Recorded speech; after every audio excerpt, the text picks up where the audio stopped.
Section 1. You will hear a telephone conversation between two people about a flat. Now we shall begin.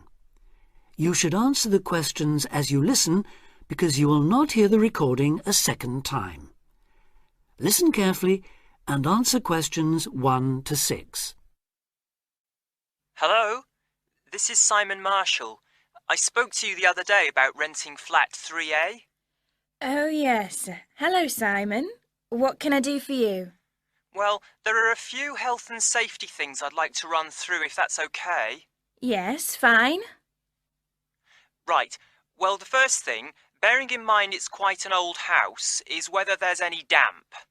I'm thinking here of the exterior walls and the floor. Well, I've never known any problems with damp there.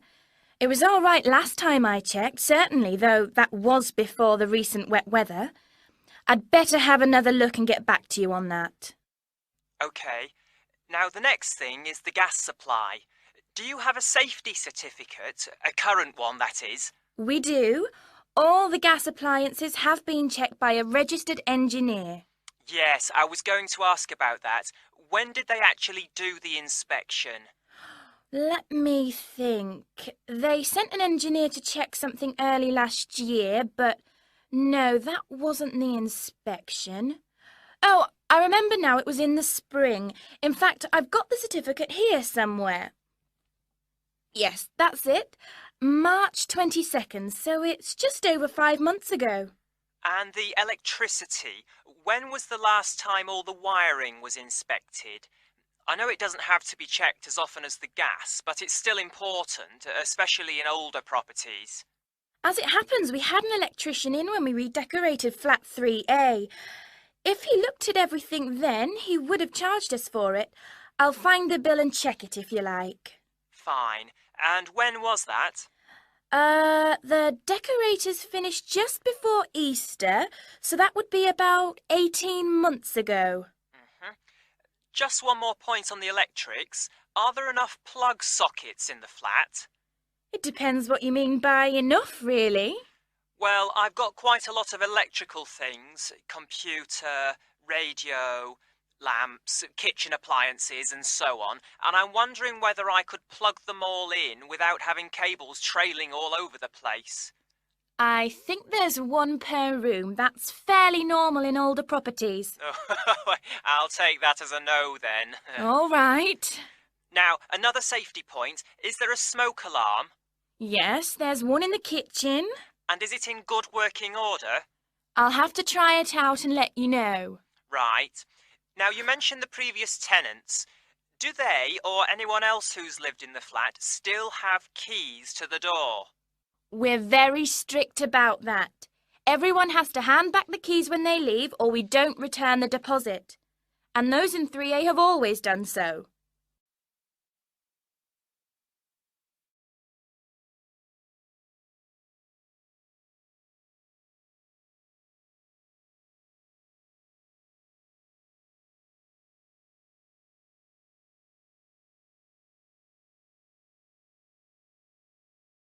Test 2. Listening. Section 1. Now listen and answer questions 7 to 10. OK. Now, there are a few other practical details. Firstly, you mentioned a room where people can leave things, like suitcases and bags and things.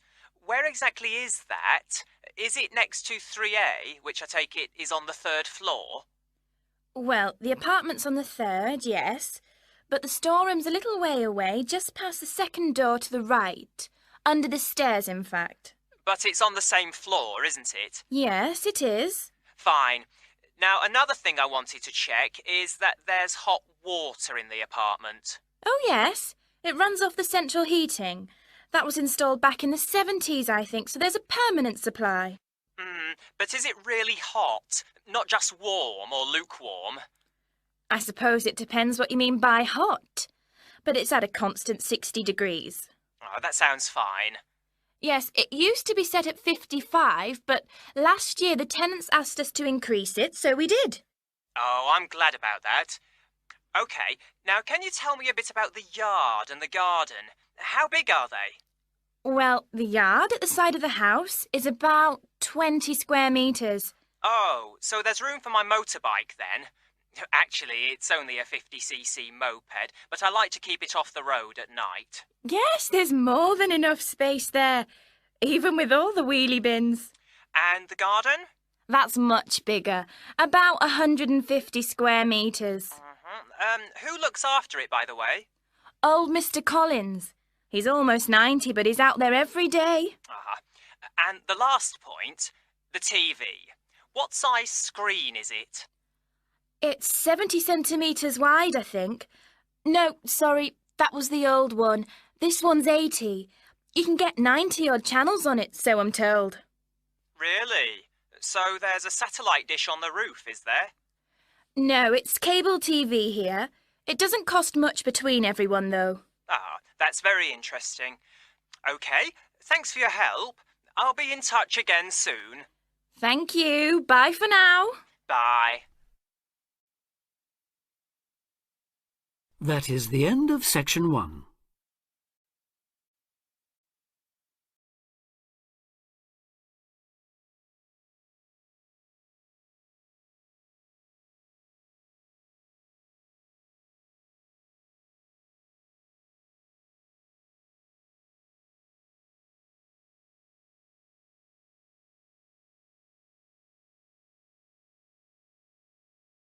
Now turn to Section 2. Section 2. You are going to hear a guide named Matt who is introducing their trip in Wildlife Haven. Now you have some time to look at questions 11 to 15.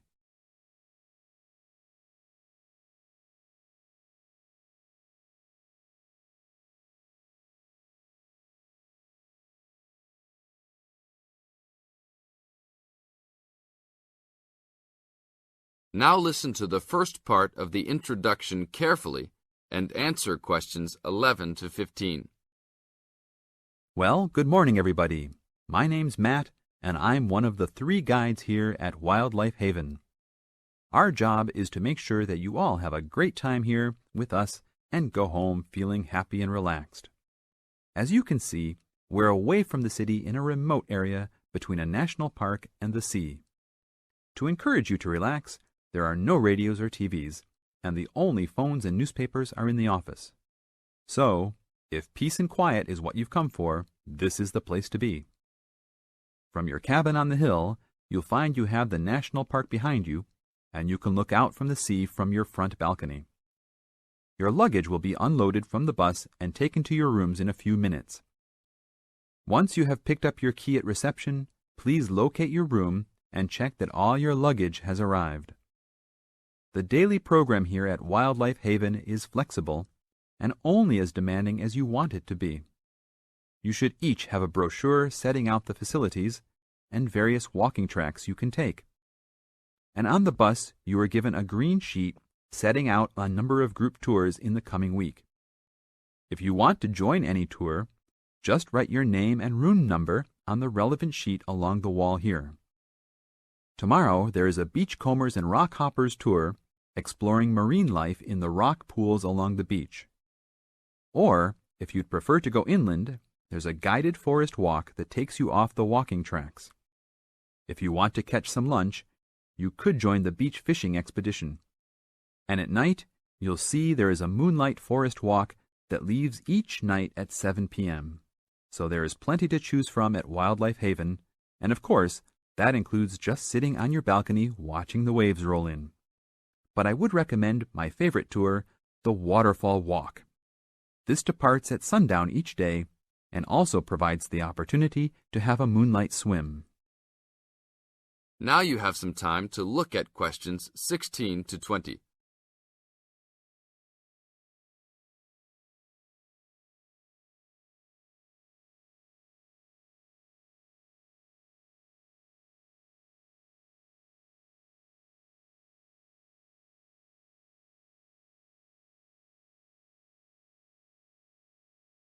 In the second part of the introduction, you are going to get some advice from Matt. Listen carefully and answer questions 16 to 20. You've chosen to visit us in January, which is one of our hotter months. And although you may be tempted to wear a minimum of clothing, you should always take precautions against injury, particularly in the national park. This includes sensible footwear. You'd be surprised how many of our guests ignore this advice and end up being sorry. And socks are a good idea too. And even though you might be under trees a lot of the time, it's a good idea to wear a hat in this hot climate. There's no need to be too concerned about walking in the national park, provided you use common sense. It's true that there are poisonous spiders in the park, but they are really more frightened of you than you are likely to be of them.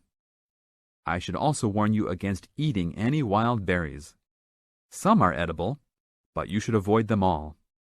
We'll provide all the food you can eat. Well, that's about all for now. Dinner is from 6 to 8 p.m. in this building. This is the end of Section 2. You now have half a minute to check your answers.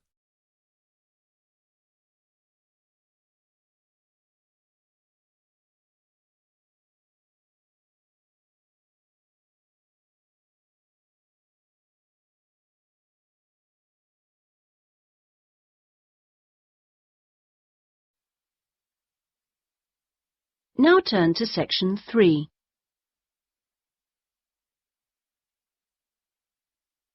Section 3. You will hear two friends discussing a course they have just done.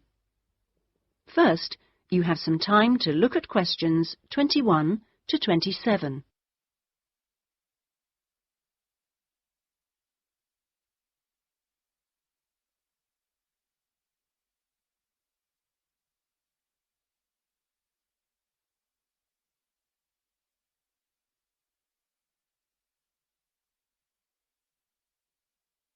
Now listen carefully and answer questions 21 to 27. Oh, Ben, I just remembered I never filled in that form for Nick. Ah, Did you do it? the course feedback form. Yes. If you want, we can do it together. I've got mine here. Is that okay? Yeah. Okay, let's have a look then. What do we have to do? Let's fill in the top first. Let's see. Course code. It's communication in business. Okay. Communication in business. I do know that, but what's the code? CB16 something. CB162, isn't it? That's it. Okay. And dates. When did we start? I remember my birthday's on May 4th, and it was the day after. It must have been May 5th. Gosh, doesn't seem that long ago, does it? No. And we finish at the end of this week on Friday, so that's July 15th. 16th. Oh. Monday was the 12th. Yeah. Right, that was the easy bit. Now, let's have a look. Please give your comments on the following aspects of the course. Okay, what's the first one? Oh, course organisation. What do you think? Clear. It was, wasn't it? Yeah, I think the organisation was clear. Okay, anything else for course organisation? It was a good thing he gave us the course outline at the beginning in the first session. That was useful, so I'll put that down, shall I? Yeah. Now, going on to suggestions for improvement, one thing that wasn't so good, I think we could have done a bit more work at the beginning. I mean, at the beginning it seemed dead easy. Yeah. I thought it was going to be really easy, and then all of a sudden in the second half of the course, we got a whole load of work. Yeah. Reading to do and essays and things. Yeah, it'd be better if it was more even. Okay, now, course delivery. Does that mean teaching? Yeah, I suppose so. Well, what I thought was really good on this course was the standard of teaching. Actually, I mean, some of the teachers were better than others, but the standard generally was fine. Much better than other courses I've been on. Yeah, I agree. Let's put that then. Okay. What about suggestions for improvement? I didn't think it was all that wonderful when we had great, long group discussion sessions that went on for hours and hours. Right. I don't mean we shouldn't have group discussions, just that they shouldn't go on too long. Before you hear the rest of the discussion, You have some time to look at questions 28 to 30.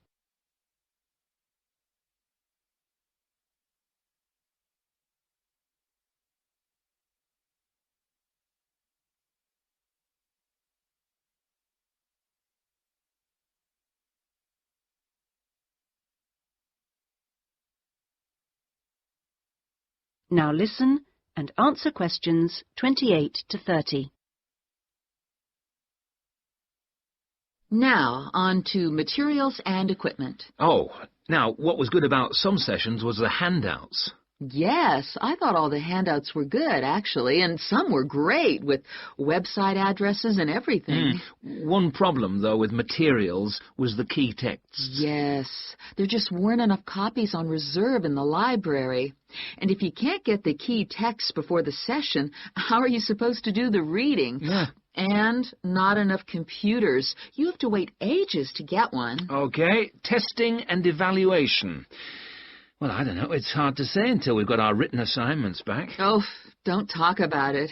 I only got mine in yesterday. It was a real struggle. Oh, I hate to think what mark I'll get. Yeah, but at least we've done the oral presentation. I thought that was good, the way I got my feedback really quickly. Yes, it was. And I liked the way we knew what would be evaluated on. We knew the criteria, so we knew we had to think about clarity, organization, and so on. Yeah, but I'm not so sure about the written work. One thing, I think, is that there's just too much. It's really stressful. Oh, yes, I'd agree. And I don't see why they can't let us know the criteria they use for marking. The written assignments, but he told us. No, for the final exams. Oh. What are they looking for? What are the criteria? What makes a pass or a fail? Yeah, I never thought of that. It'd be really useful. Okay, any other comments? I thought student support was excellent. Yeah, me too. Okay, excellent. Other comments? No, I can't think of anything else. Nor me. Okay, so that's done. Thanks, Ben. No, thank you. That is the end of section 3. You now have half a minute to check your answers.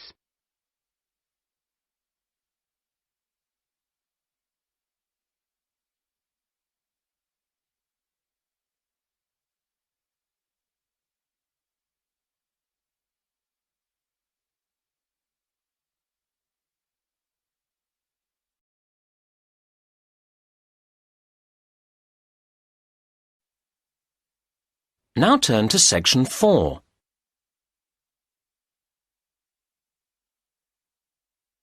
Section 4. You will hear a talk about waste and waste treatment. First, you have some time to look at questions 31 to 34.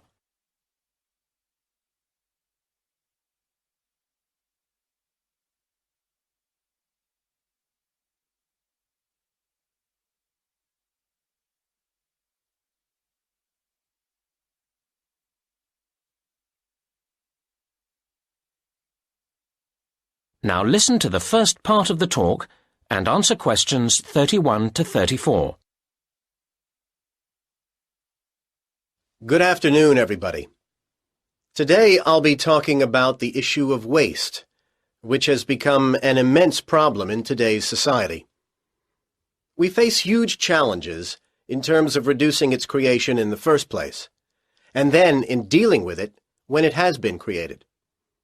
Now, the model of nature would be our ideal, a completely cyclical system in which no excess waste is generated that can't be processed by itself. However, we humans have proved, despite our apparent intelligence and ingenuity, quite incapable of achieving this. Where did it all go wrong? We have evidence that in ancient Greece and Rome, governments operated municipal waste collection, and a huge Stone Age mound was identified some years ago in Norway as waste disposal. So we can see that people have been generating waste for a very long time indeed. However, during the Dark Ages, sophisticated municipal waste processing disappeared. The medieval answer to waste was to throw it out of the window. But this waste, apart from broken pottery and a few metal objects, was largely organic. This meant, of course, that it was quickly absorbed into the environment by the natural processes of decay. However, many concerned people, such as doctors, claimed that this created health problems, although it wasn't until science produced convincing evidence of the connection between rubbish and disease that governments began to see the importance of dealing with the problem effectively. Unfortunately, their response has remained slower than the generation of waste. It is very hard to deal with waste that won't melt into the environment, as so many of our modern consumer goods won't. And that's why the invention of plastic has caused the worst headache for the environment. It's more than nature can deal with. Now you have some time to look at questions 35 to 37.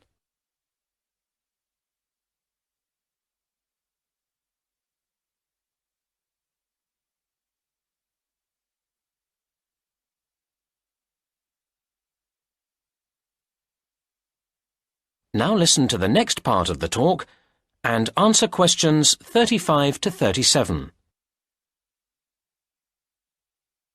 In order to address the root of the problem of waste, we need to think about what has made the quantity of waste accelerate in growth. I'd identify three main reasons. As many countries became industrialized, we saw the advent of mass manufacturing. This has been enormously damaging, as it has greatly increased the amount of things on the planet's surface which don't go away by themselves. Closely related to this is packaging, necessary for transporting things around the world, but then extremely difficult to get rid of properly. And a third aspect to the problem has been disposable goods. We have become accustomed to so many things being to use and then discard that we find it hard to imagine life without them. And yet we spare little thought for where they go when we do discard them. Now you have some time to look at questions 38 to 40.